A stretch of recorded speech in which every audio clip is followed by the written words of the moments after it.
fety tsy manam-piavarany anandratra avy indrindra ho an'ny tany rapigasy satria tsy voafetonny angam-pana miretareta leo anoratra dia hitoro ohatrany hoe zany datapasy dia mipasy eraky ny arabe mivokatra amin'ny fafy akana fafiny sy fofiny zetsykopy jerena fotsiny satria ty tsy fampitabazana tsika ko tsy mifampitakosiny dia leo tsy fampitantara tsisy mpanjaka ny tantely dia tsara raha mipetraka ho tantarany zava-bita tsy mitovy amin'ny dauphin mipotra kely dia avetsita zay mandaly dia makamaro ohatrany hoe tanana orita se vita dia vita fa leo mitady mbola tsita eo mitrotra satria lalana diavina kotsitsotra za mianjera dia aveo miarina dia mitsangana dia misotra le ray satria tsika tsy bandy mora fay no zany inoko fa ny tompo mba mandraky zay tsy miala rapy zay tsy miala rapy zay kolotsaina tsy miala rapy zay tsy miala rapy zay kolotsaina tsy miala rapy zay tsy miala rapy zay kolotsaina miala rapy zay tsy miala rapy zay kolotsaina mainty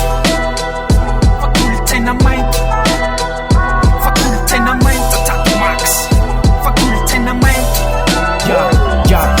nandalo sarotra nandalo lohataona sy fahavaratra dia mipatrapatraka toy ny avandra ny atsemboana raraka tsisy nanaraka fa sorotsi nisy mpitio ny vatararaka tsy mivoaka raha tsy efa maizina mba elana am'le arakaraka toeto hoe zay hoe vitatreo ny fitiavanay ny hipop fa mitoitsy misy fetrany ty lasa ohatrany non stop dia raha tsy nety nitaloha dia indro avadiko vetivety tam'izany nanao silima sao bakity e kaskety dia lasa nira-pavaratra ny tsy fahombiazako taloha tsy hoe kitoto zay vita fa natsapana ny sota tio arina dia hatram'izao mbola tsy fotsiny saina na dia hoe anaty maina no tatiny amandony tsy voatony mitso satria tsy mbola nananao foana tamy zava-bita koboky tsara hoe nandeky tona dia sanatrivy foana ny rapo gasy raha fafainy satria ny tanàna mila ny rapo ho atao kolotsainy tsy miala rapy zay tsy miala rapy zay kolotsaina miala rapy zay tsy miala rapy zay kolotsaina miala rapy zay tsy miala rapy zay kolotsaina miala rapy zay tsy miala rapy zay kolotsaina mainty